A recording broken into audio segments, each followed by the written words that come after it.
সময় যে কখন কোন পরিস্থিতিতে আপনাকে এনে দাঁড় করাবে আপনি নিজেও জানেন না। ছোটোখাটো কিছু টিপস আপনার যদি জানা থাকে আপনি অনেক বড় সমস্যা থেকে হয়তো মুক্তি পাবেন।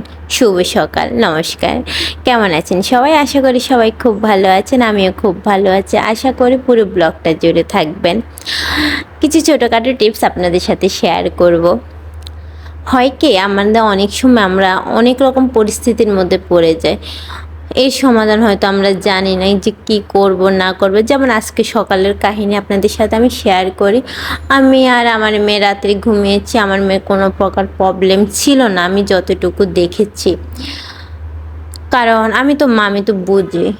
ও সকালে উঠে খুব জোরে কান্না করছে, কান্না করছে, আমি তো বুঝে উঠতে পারছি না। এদিকে আমার রান্নাটা করতে হবে, আর তাড়াহুড়ো করে আমি ওর জন্য একটু ফ্রাইড রাইস করবো, তাই একটু সবজি কেটে নিচ্ছি। তো ও কান্না করছিল, আমি আবার ওকে ঘুম পাড়িয়ে দিয়ে আসলাম।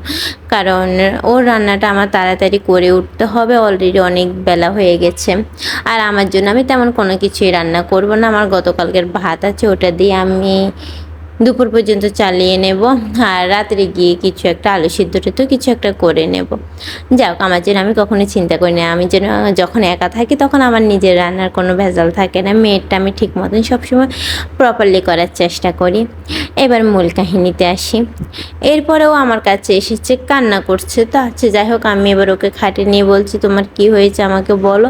বলছে, মা আমি পায়ে ব্যথা পেয়েছি। তো আমি বলছি, কীভাবে ব্যথা বলছে? বলছে, কালকে আমি পড়ে গিয়ে ব্যথা পেয়েছি, তো তুমি তো আমাকে সে বলনি। আর আমি বলিনি আমি এখন ব্যথা পাচ্ছে আমার, আমি হাঁটতে পারছি না। পরে দেখলাম যে না, সে সত্যি খুব মুখ টুক কালো করে শুয়ে আছে।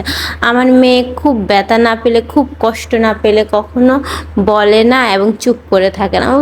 আপনারা যারা ওকে দেখেন বা জানেন, সবাই জানেন ও খুব অ্যাক্টিভ মানুষ। এবার আমার একটু ভয় করছে, হঠাৎ করে আমার ভালো মেয়ের কী হয়ে গেল। তো যাই হোক, পড়ে গেছে, হয়তো লেগেছে অনেক জোরে, না হলে তো শেয়ার করার মানুষ না।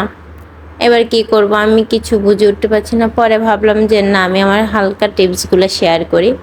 এবার ওর পায়ে একটু আমি ব্যথার ওষুধটা মেসেজ করে দিলাম। দেওয়ার পরে আমি ফ্রিজ থেকে একটু বরফ নিলাম, আমার ওলনা দিয়ে 2 বার ফেঁচিয়ে বা 3 বার ফেঁচিয়ে তারপরে ওই ওর ব্যথার জায়গার মধ্যে আমি ওটা বারবার মেসেজ করলাম, এবং সেটা তো আরাম পাচ্ছে। ও খুব বলতেছে, মা মজা লাগছে মজা লাগছে।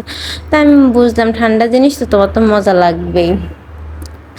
এবার একটু গরম জল করলাম, ওই গরম জলে ওর নরম ফ্যান যেগুলো গেঞ্জি কাপড়ের, ওই ফ্যানগুলো আমি ভিজিয়ে ভালো করে জল নিংড়ে তারপর একটু হালকা ঠান্ডা করে কুসুম গরম অবস্থায় তারপরে ওর ওই ব্যথার জায়গা আমি আবার দিয়েছি।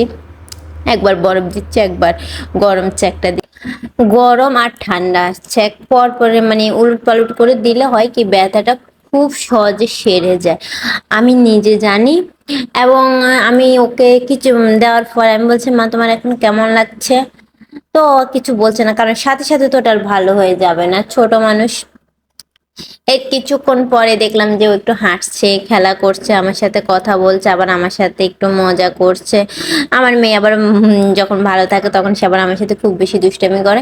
এরপর এখন দেখতেছি সে আমার বলতেছে, মা আমি দৌড়াচ্ছি। তো আমি বলছি, তোমার পায়ে কি ব্যথা লাগতেছে? বলতেছে, না এখন আর লাগছে না। তো বুঝলাম যে না, আমার ওষুধে কাজ হয়েছে। আসলে এই ছোট ছোট টিপসগুলো আপনাকে অনেক বড় চিন্তার হাত থেকে মুক্তি দিতে পারে।